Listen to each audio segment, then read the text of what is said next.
السلام علیکم ریڈرس، آپ سب کیسے ہیں؟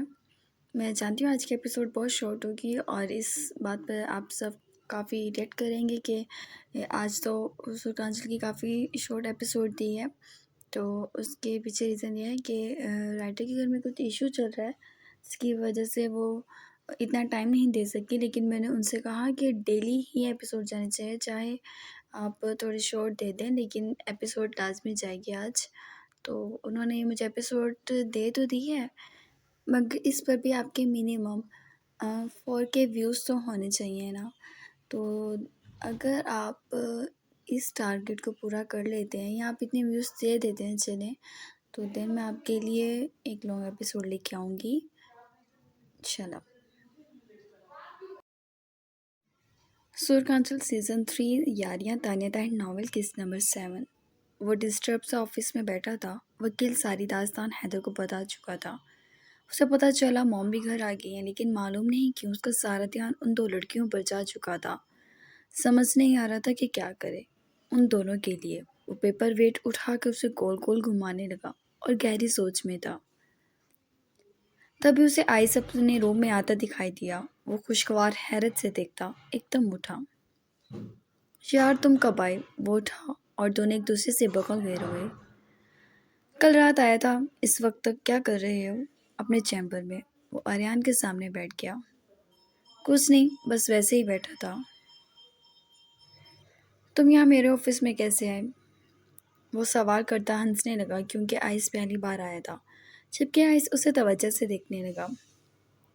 میں اذان نہیں ہوں، مجھے نظر آتا ہے۔ کیا مسئلہ ہے؟ کوئی بات ہے؟ بتاؤ کیا ہوا ہے؟ یہاں کیوں بیٹھے ہو؟ گھر پر موم آ گئی ہیں، میں نے سنا ہے، اور ہمارا آوارہ باپ بھی۔ تمیز کیا کرو تھوڑی، آریان نفی میں سر ہلاتا بولا۔ آئس شانے چکا گیا۔ چلو پھر گھر چلتے ہیں۔ آریان نے اٹھنا چاہا جبکہ وہ خاموشی سے اسے دیکھنے لگا۔ آریان نے گہرا سانس بھرا۔ یار ایک لڑکی نے ڈسٹرب کر دیا ہے۔ وہ مسکراہٹ سمیٹ گیا معنی خیزی سے۔ مجھے پتا تھا تم بھی اذان کی طرح ہی فضول سوچو گے۔ میں کچھ نہیں بولا آریان، حیدر بات مکمل کرو۔ وہ سکون سے اس کے آگے رکھی پلیٹ میں سے بسکٹ اٹھا کر کھانے لگا۔ ایکچولی کچھ ٹائم پہلے میرے پاس ایک کیس آیا، یہ سمجھو میں نے وہ کیس کھود لیا۔ ایک پوسٹ پڑی تھی کہ نواب زادہ گوہر نے ایک لڑکی کی عزت لوٹ کر اس کے چہرے پر تیزاب پھینک دیا۔ مجھے وہ پوسٹ پڑھ کر بہت غصہ چڑھا تھا کیونکہ اس سے پہلے ڈیڈ نے ان کا کیس ڈیل کیا تھا اور ڈیڈ نے اس نواب زادہ گوہر کو رہائی دلوائی تھی اور اس کے بعد سارے کیس کلیئر کر دیے تھے، لیکن وہ شخص اس لڑکی پہ بہت بڑا ظلم کر چکا ہے۔ میرے اور ڈیڈ کے اس معاملے میں کافی اختلافات چل رہے ہیں، لیکن میں نے ابھی ڈیڈ سے ڈسکس نہیں کیا۔ میں ان کے گھر گیا ہوں اینڈ وہ گہرا سانس بھر گیا۔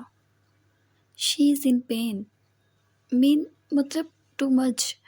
ان کے پاس کھانے کے لیے پیسے نہیں ہیں، وہ علاج کیسے کرائیں گے؟ اور لوگ ان دونوں بہنوں کا جینا حرام کر چکے ہیں، اور اس کا چچا مجھے مشورے دیتا ہے کہ میں اس لڑکی کو خرید لوں۔ مطلب what the hell؟ وہ غصے سے پیپر ویٹ پھینک کر بولا۔ آئس خاموشی سے اس کی ساری بات سنتا گیا اور اس دوران وہ سارے بسکٹ کھا گیا تھا۔ میں موٹا ہو گیا تو لوگ مجھے کام نہیں دیں گے۔ نفی میں سر ہلاتے اس نے پلیٹ دور کھسکا دی۔ ساری ٹھوسنے کے بعد احساس ہوا ہے، میری بات تمہیں سمجھ بھی آ رہی ہے یا نہیں؟ آریان خفگی سے بولا۔ ہاں بھائی آ گئی ہے، اب تم اس لڑکی کو خریدنا چاہتے ہو؟ آئس نے سوال کیا۔ پلیز آئس، میں مذاق کے موڈ میں نہیں ہوں۔ حل تو یہی ہے کہ تم اسے خرید کر اس کو اس جہنم سے نکال دو، اور اگر نہیں کچھ کر سکتے تو ہم دردی کے کیڑے کو سلا دو، وہ بولا، جبکہ آریان حیرانگی سے اسے دیکھنے لگا۔ یار اس کی کوئی سیلف ریسپیکٹ ہے، آریان نے تیوری چڑھا کر کہا۔ Self respect? اس وقت اس کے دل میں یہ لفظ بھی نہیں ہوگا، وہ ان لوگوں سے دور جانا چاہتی ہوگی۔ آئز اندازہ لگاتا بولا۔ آریان نے گہرا سانس بھرا۔ میں کسی کو بلا وجہ نہیں خرید کر اسے بے عزت کر سکتا، آریان نے حتمی بات کہی۔ گڈ، تو ہمدردی بھی سینے میں ہی ختم کر دو اور اتنے ہمدرد نہ بنو کہ تم تنہائی میں کسی کے بارے میں سوچو۔ آئس دو ٹوک کہہ کر وہاں سے اٹھا تو اریان بھی اٹھ گیا۔ دونوں روم سے باہر نکل گئے اور دونوں ہی گاڑی کی طرف بڑھے۔ تو میری گاڑی میں چلو، یہ گاڑی منیب لے آئے گا، آئس نے کہا، اور اتنی دیر میں بھی اور اتنی رات میں بھی گوگلز لگا لیے، جبکہ آریان ہنسنے لگا۔ ہیرو ہونے کا مطلب یہ نہیں ہے رات میں بھی گوگلز لگائے جائیں اور ہیرو گیری دکھائی جائے۔ عادت کہتے ہیں اس کو، جس طرح تمہیں وکیل ہو کر اس لڑکی کی فکر کھا رہی ہے۔ وہ ایک ہاتھ سے ہینڈل پکڑتا پراڈو کا ایک سٹینڈ چڑھ کر گاڑی میں سوار ہوا تو اریان کو ماننا پڑا وہ بہت خوبصورت تھا۔ اس کے بال ہل کر پیشانی پہ پھیل گئے تھے۔ آئس نے گاڑی سٹارٹ کی اور ہلکی آواز میں گانا گاڑی میں چلا دیا۔ کافی اچھا محسوس کر رہا تھا اب اریان۔ ویسے ایک بات کہوں، اگر اس کا چچا تمہیں اس لڑکی کو خریدنے کی آفر کر سکتا ہے تو وہ کسی کو بھی کر سکتا ہے، آئس نے کہا تو اریان اس کی شکل دیکھنے لگا۔ دونوں کچھ لمحے ایک دوسرے کو تکتے رہے۔ ایڈریس بتاؤ، وہ عجلت اور سنجیدگی سے بولا، اور اریان نے ایڈریس سمجھایا۔ ڈیڈ کو پتہ چل گیا تو تمہاری تو ٹانگیں شاید چھوڑ دیں، میری توڑ دیں گے۔ اریان کو حیدر کا خیال آیا۔ ڈیڈ کی اپنی ٹانگیں آج تک سلامت ہے، یہی کرتوت کر کر کے، اور ویسے بھی ڈیڈ کا تو ذکر بھی نہ کرو، دنیا جہاں کا کرپٹ بندہ ہے، آئس نے سر جھٹکا، اور اریان کے بتائے گئے ایڈریس کو فالو کرنے لگا، جبکہ منیب بھی ان کے پیچھے ہی تھا۔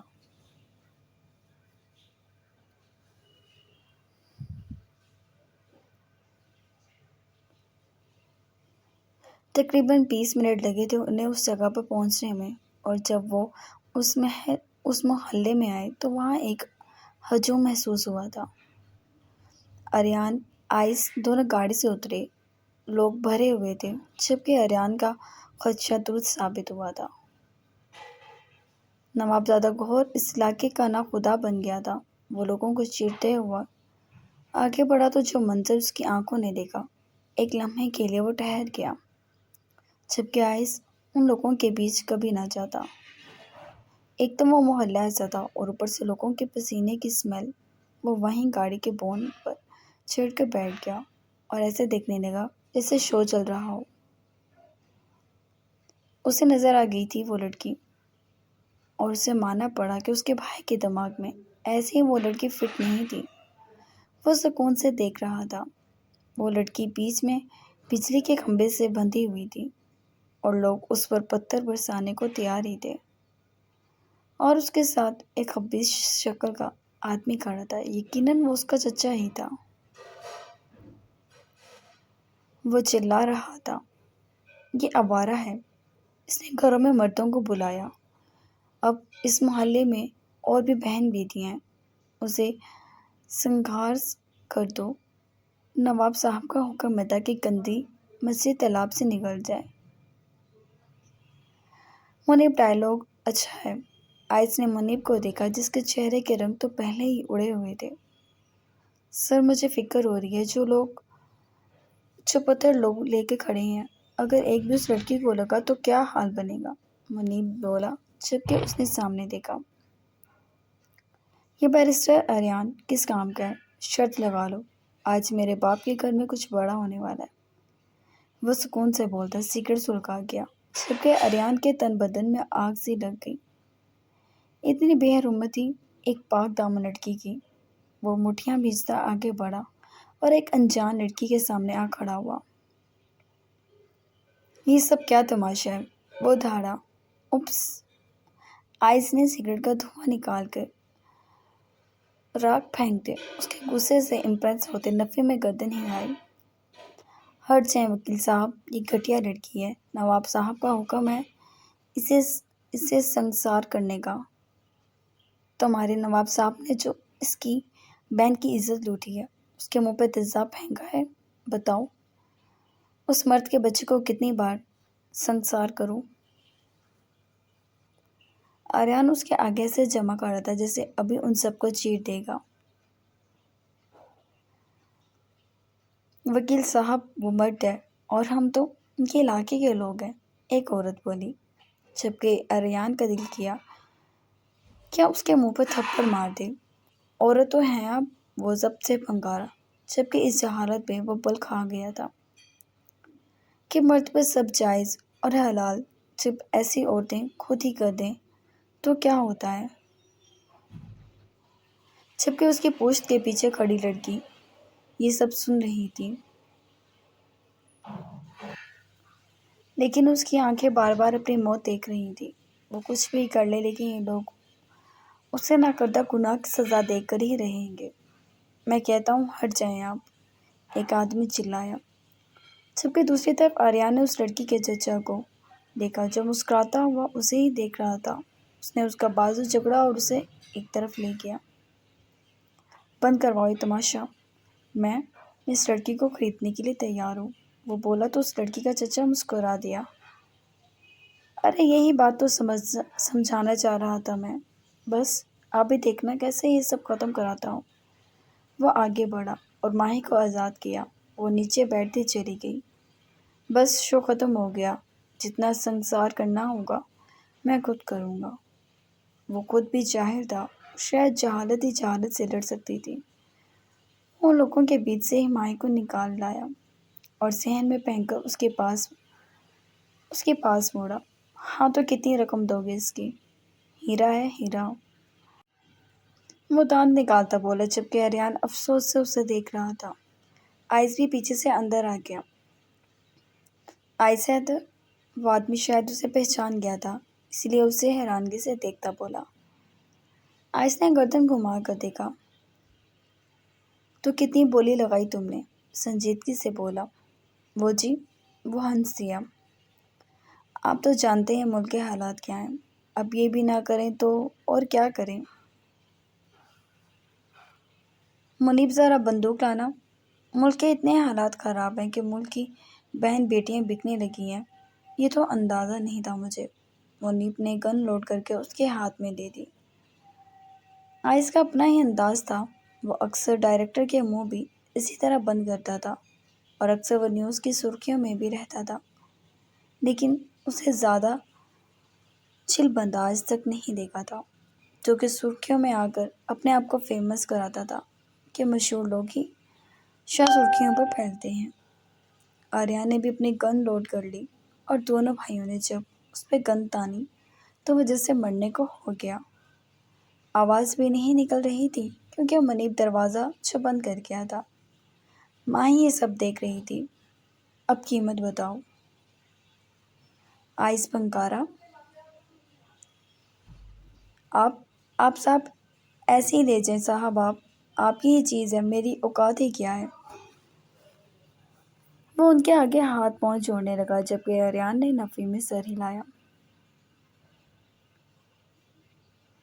اس کی جہالت کے آگے لڑنا بیکار ہے، وہ بولا، اور اس نے پیچھے ماہی کو دیکھا جو اٹھ کر اندر جا رہی تھی۔ تم ان دونوں کو لاؤ، میں گاڑی نکالتا ہوں، آئس کہہ کے باہر نکلا، جبکہ اریان نے منیب کو گن دے کر اس کے چچا کے سر پر کھڑا کر دیا اور وہ اس لڑکی کے پاس گیا۔ ہم نے کہیں نہیں جانا آپ کے ساتھ، ماہی بولی، اس کا لہجہ بکھرا بکھرا سا تھا۔ پھر آئے روز بولی لگوانا چاہتی ہیں آپ؟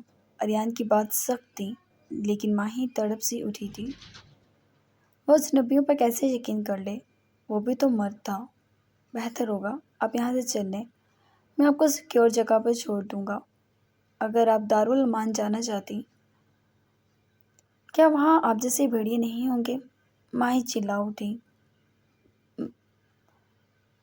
بے حد تکلیف سے روتے ہوئے۔ اس لڑکی نے ماہی سے ٹوٹے پھوٹے لفظوں میں کہا تو ماہی کو احساس ہوا بے بسی تو اسے کہتے ہیں۔ وہ بہن کو تھام کے اریان کے پیچھے چلنے لگی جو مطمئن ہو گیا تھا کہ کم از کم وہ یہاں سے نکلنے پہ راضی ہو گئی ہے۔ وہ وہاں سے باہر آئے اور منیب بھی نکلا تو پیچھے گھر میں اس کے چچا کو بند کر دیا، جس کے باعث وہ باہر نہ نکل سکا اور وہ لوگ جلد گاڑی تک پہنچ گئے۔ ہم اس گاڑی میں بیٹھ جاتے ہیں، ماہی نے منیب کی گاڑی کی طرف اشارہ کیا۔ ٹھیک ہے بیٹھ جائیں، آئس بولا کیونکہ وہ یہاں سے نکلنا چاہتا تھا، بس دم گھٹ رہا تھا اب اس جگہ میں۔ ماہی اور اس کی بہن اس گاڑی میں بیٹھ گئیں۔ منیب کو آریان نے ہاسپٹل چلنے کا کہا تھا۔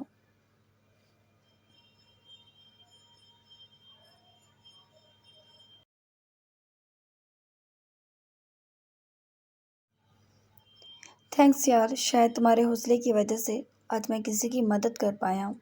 آریان نے اس کے ہاتھ پر ہاتھ رکھا۔ ٹائم دیکھو، آئس نے اسے کہا تو آریان نے گھڑی دیکھی جو رات کے 3 بجا رہی تھی۔ اب ہماری کون مدد کرے گا؟ آریان نے کہا جبکہ آئس شانے اچکا گیا۔ آریان سر تھام گیا۔ اشر ہاسپٹل میں ہی ہے، پہلے وہیں چل لو، وہ بولا تو آئس نے گاڑی کا رخ ہاسپٹل کی جانب کیا۔ وہاں بھی تو ایک موجود تھا۔ آج اس نے کسی اجنبی کی مدد تو کی لیکن ایک اور لڑکی جو کہ ظلم کا ہی شکار تھی اسے وہ آزاد نہیں کرا سکا کیونکہ سامنے اس کا بھائی تھا، وہ ظلم کرنے والا۔ ایک دم اس کے دل میں خیال آیا اور وہ سر جھٹک گیا۔ وہ انہی چیزوں کی وجہ سے گھر اور اس شہر سے دور رہتا تھا۔